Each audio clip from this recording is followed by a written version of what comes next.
બાપા આપણી વચ્ચે હતા ત્યારે પણ એમના આશીર્વાદ હતા અને હાલમાં પણ જે રીતે ભક્તજનો એક દર્શન માટે, અંતિમ દર્શન માટે આતુર છે અને એ માટે તમામ ભક્તજનો હાલમાં સાળંગપુર આવી રહ્યા છે.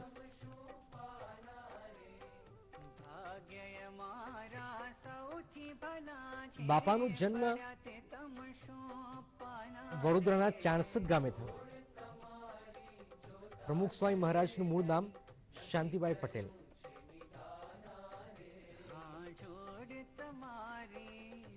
સમગ્ર વિશ્વમાં આપને કંઈ મળે કે ન મળે, પરંતુ સ્વામિનારાયણ સંપ્રદાયનું મંદિર આપણને ચોક્કસ મળશે અને એ પણ બાપાના આશીર્વાદના કારણે છે. અંતિમ દર્શન કરવા હરિભક્તો આવી રહ્યા છે.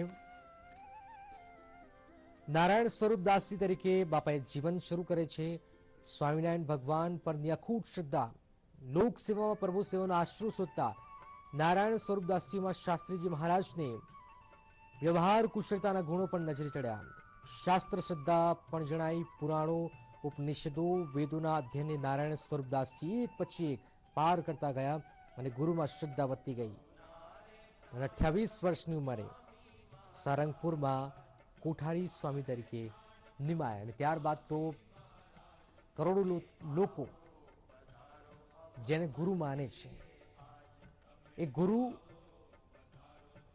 એ આદર્શ, એ મહાન આત્મા, એ પ્રભુનું સાક્ષાત અવતાર ના અંતિમ દર્શન માટે હજારો ભક્તો આપ જોઈ શકો છો. સીધા સાળંગપુરથી આ દ્રશ્યો છે.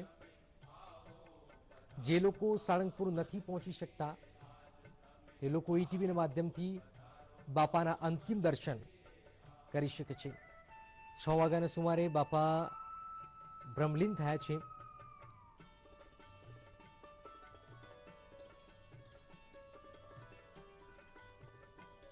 એક મહાન સંત, એક મહાન આત્મા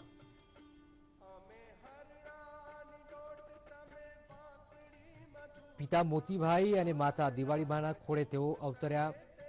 ખેતી અને પ્રભુ ભક્તિ સિવાય આ પરિવારને જીવન બીજું કોઈ વિશિષ્ટ પાસું નહોતું.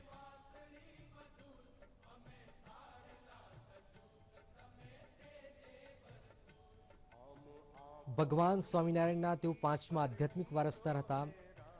સ્વામિનારાયણ સંપ્રદાયની પીઠાશાખા એવી પોચાસણવાસી અક્ષર પુરુષોત્તમ સંસ્થાના પ્રમુખ હોવાને કારણે તેમને પ્રમુખ સ્વામીના હુલામણા નામે પણ ઓળખવામાં આવતા હતા.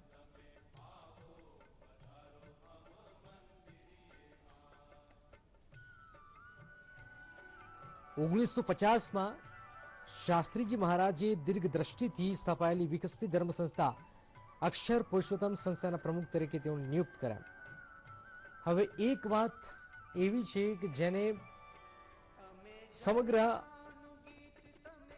ગુજરાતનું નામ રોશન કર્યું, તેને બાપાએ નામ રોશન કર્યું હતું.